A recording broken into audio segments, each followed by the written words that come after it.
The topics and opinions expressed in the following show are solely those of the host and their guests and not those of W4CY Radio, its employees, or affiliates. We make no recommendations or endorsements for radio show programs, services, or products mentioned on air or on our web. No liability, explicit or implied, shall be extended to W4CY Radio or its employees or affiliates. Any questions or comments should be directed to those show hosts. Thank you for choosing W4CY Radio.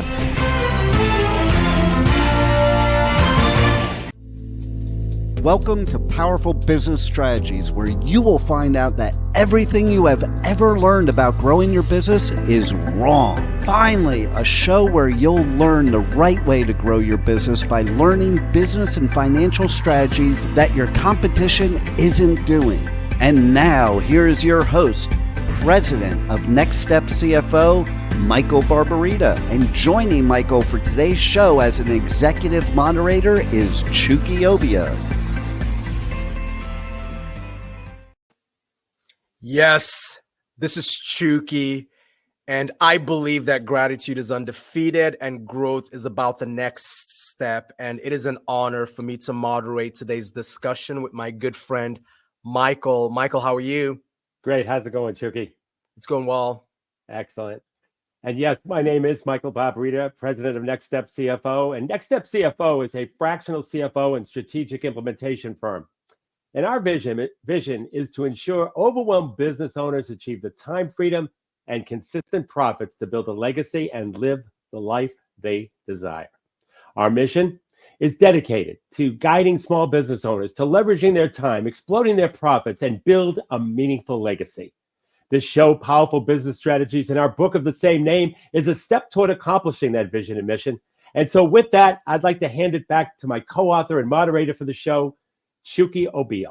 Michael, thank you. Look, we have a number of business owners coast to coast joining us for today's episode. And Michael, I think it would be worthwhile for us to just acknowledge that a number of these business owners have been devastated by the hurricane. And yes, again, our thoughts and prayers, and we really appreciate it. In fact, some of these folks are so loyal to the show that they're still joining even with some of the detrimental and devastating effects that they've been dealing with. So thanks to all of you. Now, Michael and I, we've planned a really insightful, really robust conversation today. So just a quick disclaimer, Michael and I are both affiliated with a number of different organizations, and I currently serve as the managing director of business development for Referral, which is a global business-focused law firm. In addition to that, it is truly inspiring for me to collaborate with Michael to moderate business roundtables really across the country, to be honest, with business owners all over, where we share insights, practical insights from our book, Powerful Business Strategies. And then we also document new insights as we work on newer and newer editions of the book. But please note that the opinions that will be expressed in the show are our personal opinions based on our personal success and experiences. But my mission as a fearless leader and moderator in our discussion really is to just ask the right questions to help you, the listener, learn the best business strategies, and then just share with you what the competition isn't doing, right? And Michael, I'll toss it back over to you. You've really set the tone for this great work that we do with your leadership, with both your CEO and CFO experience. I know today's topic is one that's really in high demand from a number of small business owners. So I'll toss it back over to you. Thank you, Chucky. And I too share your concerns and certainly our prayers for the people who've been devastated by this hurricane in Florida and North Carolina. I've actually been in communication with a couple of business owners down there, and it's truly devastating, and our prayers are with them. So it seems insignificant, but today's show is about developing a referral strategy and creating strategic alliances and joint venture relationships. And one of the strategic relationships I built as a ski retailer was with a large ski club in the Boston area. Now, we used to do fashion shows for them and support and promote their ski trips, and they used to endorse us as the ski shop of that club. And we, as a result, had many speaking opportunities to promote our stores. And this worked out tremendously for both sides. Nice. And the concepts I'm going to talk about today is how that, is basically the same. Those kind of concepts that I used to start that relationship are the same concepts I'm going to talk about today. Great. So it's remarkable, Michael. And this topic of strategic partnerships and joint ventures, just I'm kind of fascinated by it. In fact, we're already getting a number of comments and questions, and we'll get to those for those of you sending your comments and questions. But let me tee Michael up with just this question, Michael, and you're really picking your wisdom and your brain on this. Can you describe, in your opinion, what a referral strategy is? Excellent. Yeah. Well, the thing is, you mentioned the word. It's a strategy. Yeah. And Chucky, when you speak to a lot of business owners, like we do, you ask them, "Hey, what's your number one form of lead generation?" Correct. They typically say referral or word of mouth. And the key is referral lead generation, although great, is hard to scale because you just never know when somebody's going to refer to you or when someone's going to speak your name in a positive way and someone's going to come calling. So because we don't know that, it is difficult to scale. But it doesn't mean that it's not effective. And it doesn't mean that we're not going to talk about ways that you can scale it in this show. So, we do know that referrals just awesome ways to get leads because they're from someone they know, like, and trust. But the challenge in many cases is the business owner doesn't have a strategy behind controlling those referrals intentionally. So let's get into the heart of this, right, Michael? And there are a number of business owners listening, and some of them are skeptical, right? They get your point about how this is a strategy. They get the point about how this is something that they really should invest some time and effort in. So question for you, how do you typically go and address these issues with business owners? I mean, who maybe they're not necessarily getting referrals and they're not necessarily actually kind of building out a strategy for them. So how can they prepare for their growth? Excellent. Well, the key thing is if you think about it, when a person does business with you, they've exchanged money. They're giving you money in exchange for goods and services, and that's certainly a great thing. And when they're satisfied and they tell someone else, that makes it even better. So the strategy, and first of all, let's define what a strategy is, because a lot of people aren't really clear as to what a strategy is. A strategy, strategies and powerful business strategies is what we talk about on this show. So we should obviously define what a strategy is. A strategy is a series of tactics done over and over again in the same exact order in order to get a predictable result. So with the referral strategy, we have a happy customer. So we want to make it part of our sales process that as soon as that person buys, we know that they're happy. Then we implement the referral strategy so we can manage it, track it, and make sure it's effective. That's a remarkable point, Michael. And I too think, a lot of times when you're building out a strategy, business owners who I know both personally and professionally, and I've worked with in the past, they'll execute the referral strategy upfront with people that they've already worked with. Now, is that the right way to do that? Or is it better to execute it when they actually sort of have someone in mind that they want to refer? And then how would you advise on making sure that, people are out there, working for you in some ways, right? I mean, these are not employees, but these are satisfied, effective patrons of your business, right? They're out kind of working for you and spreading the good message about your business. How do you make sure of that? Yeah, that's a great question. So what I found, Chucky, is that the best time to ask for a referral is when the customer is the happiest. Typically, that's at the point of purchase or when they've seen a result of some kind. That's when they're really happy and they want to tell the world about you and brag about how great you are.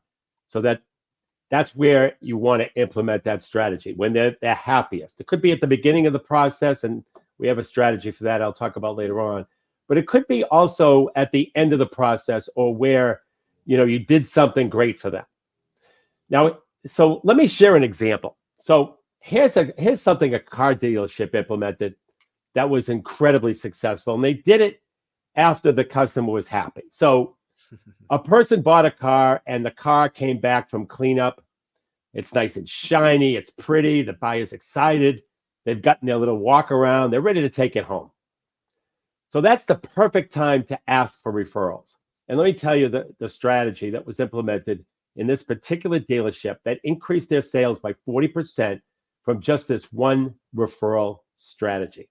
And it also increased, this is interesting, it also increased their gross profit on those deals by 70% versus the people who bought without knowing them. In other words, they were able to get higher prices from the referred business versus walk-ins. But here was the strategy. So once the salesperson and the customer did the final walk around, the customer was satisfied. Before they left, they would take either a $20, $50, or $100 bill. So for this example, let's say they used a $50 bill. So they took a $50 bill, nice and crisp, nice and new, and they'd rip it in half. And they'd say, here you go, Mr. and Mrs. Customer. Take the half of the $50 bill. Mm-hmm. Now, if you'd like the other half, go on your phone and think about 5 people right now who you know that whether it's now or sometime in the future may be looking to purchase another car. And the customer would just write down the names and contact information.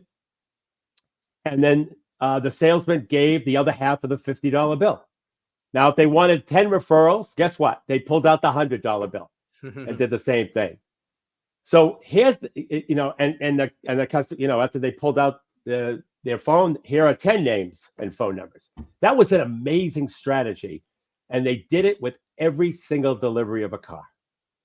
And this example brings up a lot of different impact strategies that we talk about all the time. One being that this strategy increased the number of leads, but also the conversion rates. But the point is that these referral strategies are best implemented at the peak of somebody's happiness when they're purchasing. When the customer service is the greatest, and you ask at that point, and it really does help lift a lot of businesses. So, Michael, how do you recommend applying this strategy with those businesses and business owners who maybe just haven't really thought about this before, right? And they're listening now, and maybe even later they'll listen sort of on the replay, and they're saying, that all sounds good, right? I want a 40% increase in sales. How do I even get started? How do I begin? Well, Chucky, when you listen to shows like this and get the examples we share, it stimulates the mind to think about something that would be of value to to the people who are listening, to the small business owners who are listening, their customers. And first of all, the expectation is when you're certain that you're going to deliver on your promise, then you ask someone to refer someone else to give. That's when you ask someone to refer someone else to which you're going to deliver the same value to them. And by the way, it makes that person who referred you look good as well. Yeah. So here's another example of another referral strategy that we've seen. And once again, we have to be certain that we're going to get the outcomes for our clients, and that they desire, because this is a front end of the relationship strategy versus the back end with the car dealership. So in this example, and by the way, a little later on, I'm going to talk about being confident in your product, but I'll get to that. But in this example, the company has an expectation of a customer to tell others. And so in their upfront agreements, Chucky, it's part of their agreement that they must refer 3 additional customers that they know that could benefit from the product or service. It's just part of what they do because they expect to produce a good result, and the customer expects to get a good result. And so it's part of their process. It's part of their agreement. And if you caught that, it's a way to hold your clients accountable to help spread the good word about what you're doing. And so, obviously you're not going to take the customer to court if they're not obligating that part of it. But you keep reminding them about that, keeping them accountable to make those referrals to you. Now, some would say, aren't you putting too much pressure on a customer? Or I'm shy about asking for referrals. I can't do that. Here's the thing. If you're confident that you can deliver what you say you deliver and you're confident that you'll get a good result,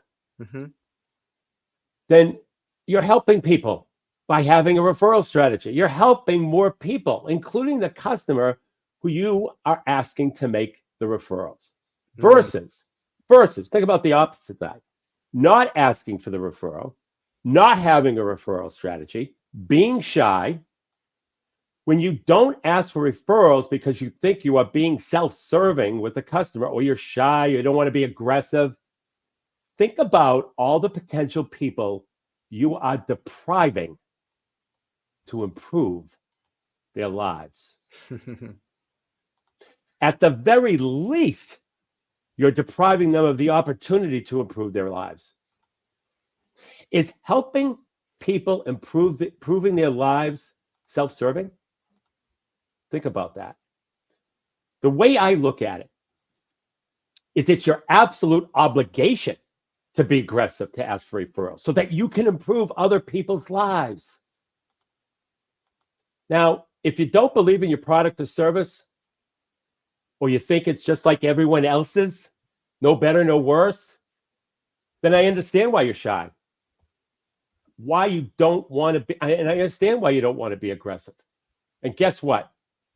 Figure out how to add more value to your product or service and build your own confidence. We have had a couple of shows at least on this in terms of adding more value to your product or service. So go out there, add more value to your product or service. Go back and listen to those shows at powerfulbusinessstrategies.com, and go out and build your own confidence. And don't overcomplicate the simplicity of these powerful referral strategies. Just go out there and do it. Why? Because you're certain that you're going to deliver the outcome that your clients expect. You're going to help solve their problem. Be the catalyst. Be excited enough to compel others to get excited, to tell others about the experience. Don't let fear get in the way of a good strategy. Yes. So now talking about strategic alliances. So now let's discuss strategic alliances and joint venture partnerships. Now here's the challenge. In the world of small business, where every resource counts and competition looms at every corner, growth and sustainability can seem like an uphill battle.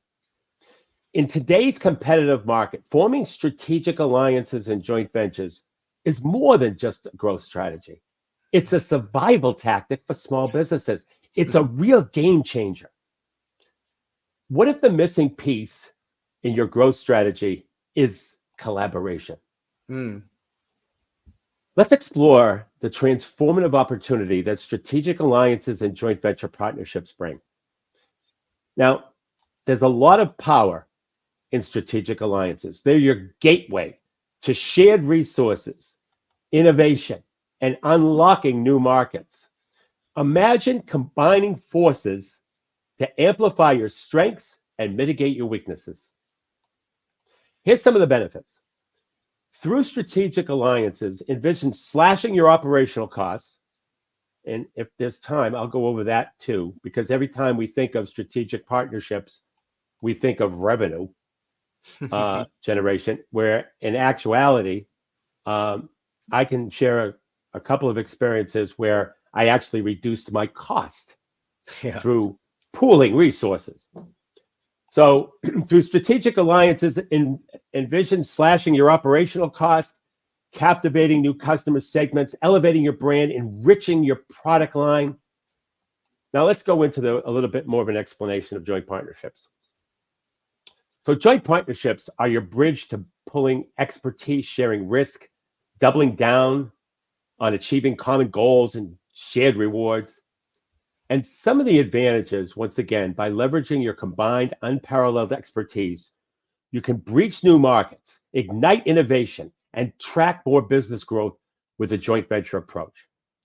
Have you ever thought someone would make a great strategic partner, and then you talk about it with the other partner, and they get excited as well, and then it fizzles out? Have you ever had that situation? You talk with somebody in a one-to-one situation, and they say, yeah, it would be great. Yeah, I think if we work together, it would be wonderful. And both sides say that, and then there's probably not another discussion about it, or if it is, it's perfunctory in nature. So in crafting your strategic alliance, and in order to successfully implement this strategy, let's dive into the steps that you must now take. First, identify potential partners who will complement your business strengths and they share your objectives. So I want you to think about whether they offer products or services before, during, or after your customer journey. Let me say that again. So I want you to think about whether they offer products or services before, during, or after your customer journey. For those businesses that fall into one of those categories, these are your allies. Next, establish clear goals and objectives for the alliance or the partnership. This is where a lot of situations that I mentioned earlier fizzle. This clarity will guide your collaboration toward mutual success. Develop a mutually beneficial agreement that outlines each party's contributions and responsibilities. And here is something that is of ultra importance, and that is to determine what success looks like for each party. If you can't identify what success looks like, not only for you, but for the other party, how can you expect it to work? Really, it just won't. You have to identify what success looks like for each party. That way, they have clarity on what the benefits are, on what the end game is, on what the goals are. You want to ensure that the roles and resources are clearly defined, laying the groundwork for effective collaboration.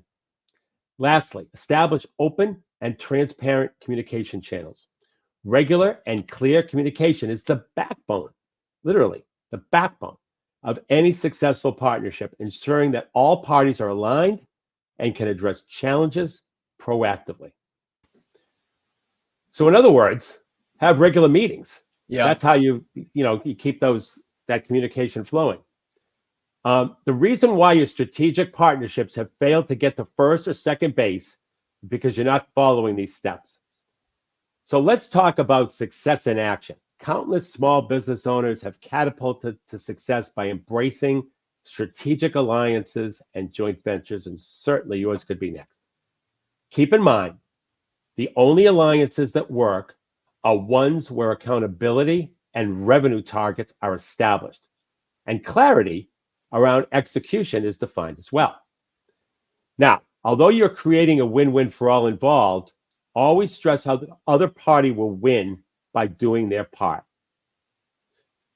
Meeting with someone at networking event and then saying would make a great alliance, like I said earlier, that's a sure way to fail. Don't do this. Ask for a meeting so you can follow the steps I'm about to give you. And if you want to sustain successful alliances, you have to take a deeper dive with each other. And as you embark on this journey, remember to elevate your current alliances, if you have any, and other potential ventures that you're working on. Because it's when you have other ventures, other joint venture partners, the other side gets the feeling that you know what you're talking about, you know how to develop these things, you know how to set them up, execute. So let's first talk about how to find partners. Consider consider what your client needs before, during, and after the engagement with your product or service. That's a very important point. We mentioned it a little earlier. Consider what your clients need before, during, and after the engagement with your product or service. What's that customer journey look like? And by identifying these businesses that serve your target market in a complementary way, that can reveal lucrative opportunities for this collaboration. Now focus on areas where you can test alliances and joint ventures for immediate impact. Now be very strategic about whom you approach, ensuring that they align with your business goals for the biggest long-term benefit. And remember, you're playing this for the long game. This isn't some kind of short-term strategy. This is a long-term strategy. Determine your unique value to a potential partner and make your proposals compelling. Now, when making your offer to a potential partner, highlight the value you bring to the table. Show them how the partnership will generate profit and outline the expected results for both sides. Now, always use conservative estimates to build trust and to ensure mutual confidence in the venture's success. Plan your implementation methodically. You want to gather the necessary information, assign a responsible team member, and set a reasonable deadline for achieving your goals. So establish clear benefits for success and also understand what the consequences of failure look like as well. It's important to note that. Also, determine the best way to communicate your interest in joint ventures or alliances, whether it's through direct mail, phone calls, or in-person meetings. Choose the method that best suits your collective target partners. And prepare scripts for each scenario to ensure that your message is clear and also persuasive. And then finally, set a start date for your test and determine how you'll measure success. Tracking results will help you refine your approach and maximize the impact of your strategic alliances and joint venture. You got to track results, otherwise you can't follow what's happening. You want to be able to identify what's happening, and by the way, tracking results will also identify where your weaknesses are. And so to elevate your small business to strategic alliances and joint ventures, right now, the future of collaboration starts with you. And so let's build upon that structured approach that we just talked about and develop a referral strategy by incorporating a step-by-step guide for implementation by using an example. Essentially, I want to walk you through these steps with this example. So in this scenario, I'm going to demonstrate how a business can strategically position itself within a customer's journey by leveraging partnerships for mutual benefit. So imagine a homeowner who decides to undertake a complete home renovation project. Their journey involves several steps, from planning and design to the final touches. In this example, we're going to focus on an interior design firm seeking to establish strategic alliances and joint ventures within this renovation journey. So let's identify some of the customer's steps that they'll take in this journey. So first, the homeowner starts with an architect to plan the renovation. Next, there's the interior design firm. So once the structural plans are in place, they seek this interior design firm to plan the aesthetics. Next is the construction company. With the designs ready, a construction company is hired to execute the renovation. Next is the furniture store. Following construction, the homeowner looks for furniture that matches the new interior design. And to complement the furniture, the homeowner then seeks out what I'm calling home decor. Then there's the smart home technology providers, because the final step involves integration of smart home technology for the modern touch. Okay, so in this chain and in this example, the interior design firm is our focal point, as I mentioned, seeking to establish a network of referrals with companies both upstream and downstream in the renovation journey. So step one is to identify potential partners. So the interior design firm identifies potential partners in both directions of the customer journey: architects and construction companies upstream, and furniture and home decor stores and the smart home technology downstream. Step two, craft tailored proposals. So the interior design firm creates tailored proposals for each potential partner, highlighting the benefits of the referral chain. Now, these proposals emphasize enhanced customer satisfaction, a seamless project flow, and the potential for increased business through these mutual referrals. Step 3, approach and negotiate. With proposals in hand, the interior design firm approaches each potential partner and discusses the specifics of the referral agreement, including any commission structure or reciprocal marketing efforts. Step 4, finalize the agreements. So formalize agreements with each party, clearly defining the referral process, communicating the protocols, and the financial arrangements. Step 5 is to implement a tracking system. You want to implement a system to track the referrals and the outcomes. This is very important. This way you ensure transparency and accountability in the relationship. Step 6, launch the partnership and monitor. With everything in place, officially launch the partnership, and this could include joint marketing efforts such as co-branding, content or events, all showcasing the partnership's benefits to potential customers, any one of those. And you'll also have to make sure to regularly monitor the partnership's performance, adjusting strategies as needed to ensure that all parties are receiving mutual benefit. There might be adjustments to the original plan. That happens, probably more likely than not. Step 7 is to nurture and expand, continuously nurture the relationship through regular check-ins and collaborative opportunities. Now, as the network proves successful, consider expanding by adding new partners or exploring additional services and products that can be offered. By focusing on specific examples within the customer's journey, we've demonstrated how a business can identify potential partners, craft compelling proposals, and negotiate mutual beneficial arrangements. You see, this structured approach enhances the business's network and significantly improves the customer's experience by providing a seamless journey through trusted partners. Now, implementing this strategy requires careful planning, clear communication, ongoing management, and I understand that's a lot of work. But the rewards include expanded reach, increased business and strength of relationships within the industry. And by adapting a customer-centric view and leveraging the interconnectedness of related services, businesses can unlock new growth opportunities and build a strong foundation for long-term success.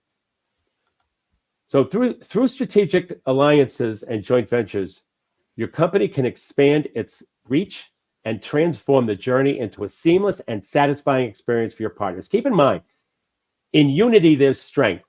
In partnership, there's endless potential. And so one of the things that I want to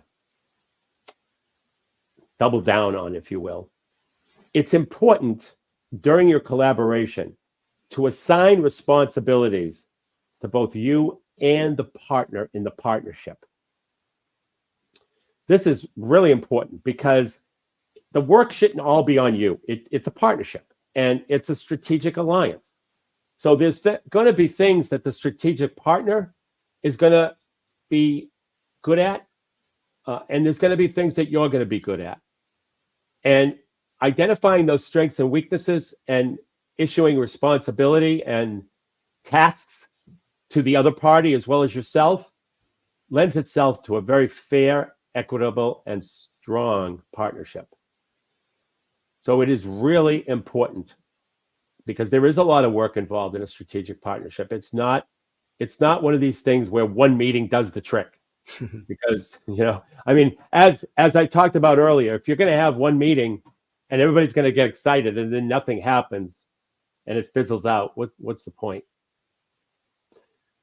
So I have a little time to talk about strategic partnership sharing expenses. When I was in the frozen cookie dough business, one of the things that I had to have was frozen storage for my inventory. I mean, it couldn't sit out in the sun. It was frozen cookie dough. So it had to be in frozen storage. And so with frozen storage comes minimum pricing. where you have to store X amount of units to be able to get a price break. Well, when I was starting out, I didn't have a lot of inventory. I didn't want to have a lot of inventory until I started selling it. And so what I did was I developed a relationship with a frozen appetizer company. Totally different business. But they needed frozen storage. And so we collaborated our efforts, and we then found a frozen dessert company, and then collaborated our resources, and we're able to reduce the cost 20% as a result. Where we had our frozen storage was split; it was under one account. We each paid a third, and it made it so cost effective. And so once we established that relationship, we did the same thing with office supplies. We found office supply vendors who had quantity discounts if you purchased a certain amount. We were able to share a couple of like-kind ingredients. And so we were able to buy a pallet instead of, little packaging. And so when we talk about strategic partnerships, we don't just talk about the revenue side. We also talk about the expense side. And there'll be opportunities. So you should keep it in mind, not just the revenue side, but the expense side, because there'll be opportunities to share marketing costs. There'll be opportunities to share supply costs. There'll be opportunities potentially to share your material costs, like we did with ingredients. And so with that collaboration and that group, the strength of a group when it comes to buying and the buying power that a group has, it's incredible, absolutely incredible. And so don't just think of strategic partnerships as revenue generation, although they're fantastic at that. They're also think about them to share expenses. And so, Chucky, one of the things that I talked about in the last 3 or 4 shows was the position of market dominance. And so I have a little time today to revisit that a segment regarding the position of market dominance. So to understand the position of market dominance, you have to understand the conversion formula. And so I'd like to, although we have shows totally dedicated to this at powerfulbusinessstrategies.com, where people can listen, I wanted to give the live listening audience an opportunity to understand what the position of market dominance is and the benefits that it has. Because if you go back and listen to the shows, the benefits are just incredible with the right position of market dominance. But to understand the position of market dominance, you need to understand what we call the conversion formula. Now, here's the thing about the conversion formula. It's a 4-part formula that allows you to address the prospect's problem and solution, and do so at just the right time, just like if you were in the prospect's mind.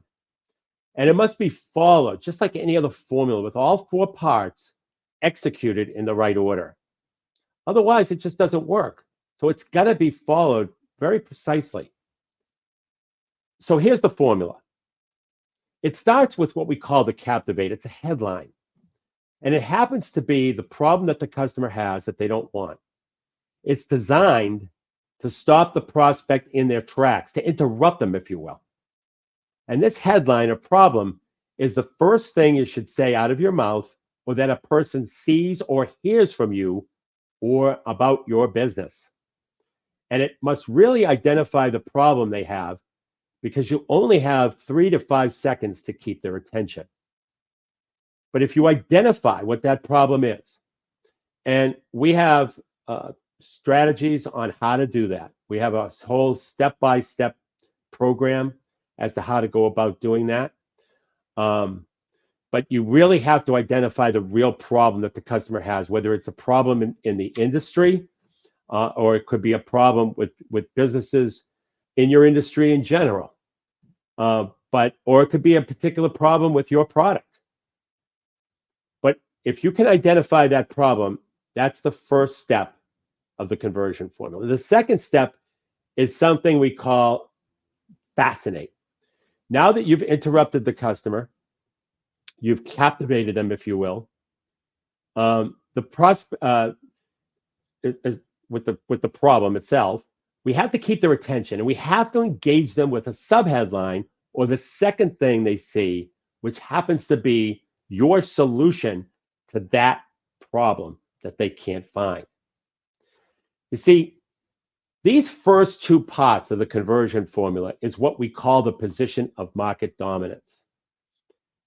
It's how you enter the conversation that's taking place in the mind of the prospect. Through the captivate and fascinate, you enter the emotional triggers that the customer had, because people buy emotionally and then back that up logically.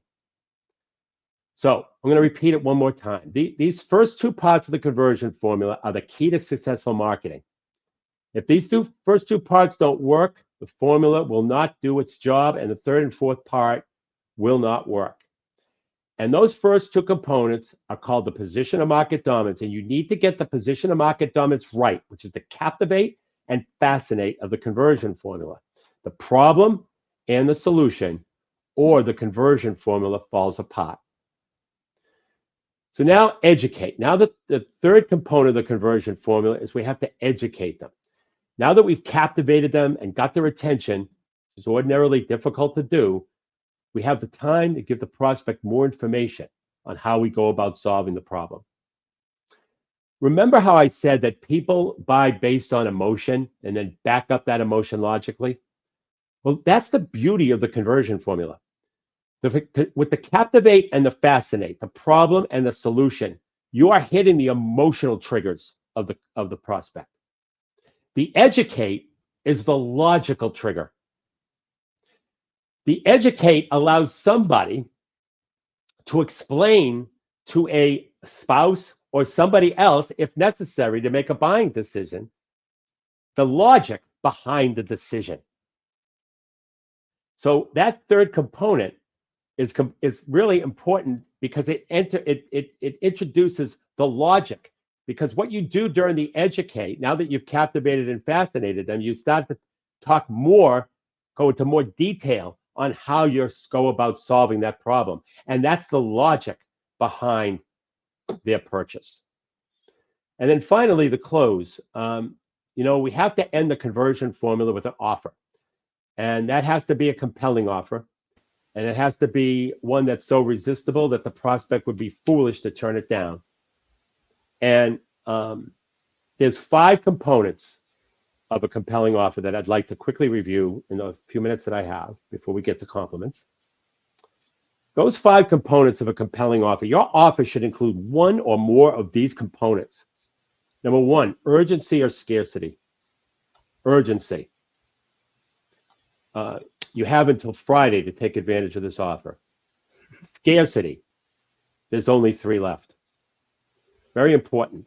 If you provide urgency and scarcity, that can be compelling. That can get the customer to react. Next, the second component of a compelling offer is a risk reversal, where the seller in the transaction takes most or all the risk. It comes in the form of guarantees.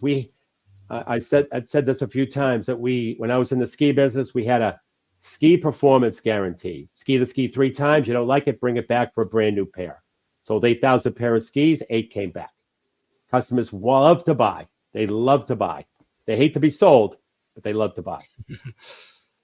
The third component is adding more value to your product or service, whether it's, when I was in the frozen cookie dough business, I added more value by adding a convection oven to every sale. Think about adding more value. We talked about that at the beginning of the show, how important that is. Fourth is packaging and bundling. Products and services together. The more products and services you package and bundle together, the more perception of value there is. And then finally, indifference to the outcome. Stay on the same side as the prospect. Don't be across the table from them. Lock arms with them. Here's an example. So in selling any product or service, there's always certain steps that people have to follow, or certain things that people should know before they buy. So you would say, So whether you buy from me or someone else, you must take at least these next 5 steps. These are the steps you need to take in order to be successful in getting that product or service. So Chucky, that's what I have for today. That's our position of market dominance and conversion formula. Time for compliments. Absolutely. Really excited about our business compliments segment. And Michael, to put a ribbon around the point as it relates to strategic alliances and joint ventures, which you articulated just so powerfully. I was actually taking some notes. Michael, I'll go back and sort of review this. Really good stuff. The last point about the conversion formula is really interesting. In like a sentence or two, and I think this captures some of the questions that we've been getting. How does a business owner combine this idea of a conversion formula with their strategic partnership? So should they, in essence, maybe even go through some of the steps with their strategic partner? Yeah, exactly. They should. Absolutely should. Because the strategic partner will be intrigued on how you go about and do your marketing, number one. Number two, strategic partnerships also involve marketing. Exactly. Okay. And so anything that involves marketing, the position of market dominance and use of the conversion formula is paramount. And you'll hear that in all of the strategies that we talk about, including strategic partnerships. It's just so brilliant. Michael, thank you so much for that. So business compliments. The first business compliment is Bill Rhodes of Payment Systems of Florida. They help you find the best outsourcing solutions for payroll and other HR solutions. And above and beyond the very commendable work that Bill and the team do, Michael and I had the opportunity to recently interact with Bill. And look, he's in a part of the country that was heavily impacted by the hurricane. And Bill's perspective was to offer much more of a compassion, much more of attention to others who were impacted as opposed to him and his family. It was just really remarkable. I mean, that shows leadership, that shows character. The fact that Bill's not just a great member of the business community there, but also just has the right level of compassion to really drive both the personal and the professional. So Bill, hats off to you and the team. The next business compliment is Abby McCarroll, and she is with Welcome Home Family Therapy. Really fascinating. They provide this sort of online family therapy sets of services. Now they're based in California. And what I really appreciate about Dr. Abby and team is just this idea of healing families, right? And a lot of compliments to her. And just to clarify, she's got a lot of social work experience, a lot of compliments to her and the team for the counseling and social experience work that they do.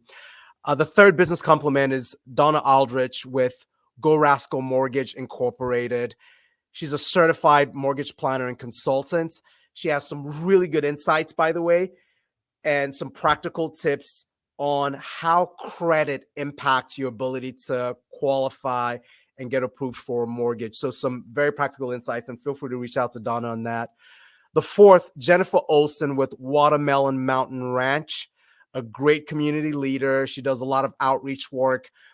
They help to manage New Mexico's largest no-kill animal shelter. So doing really good work.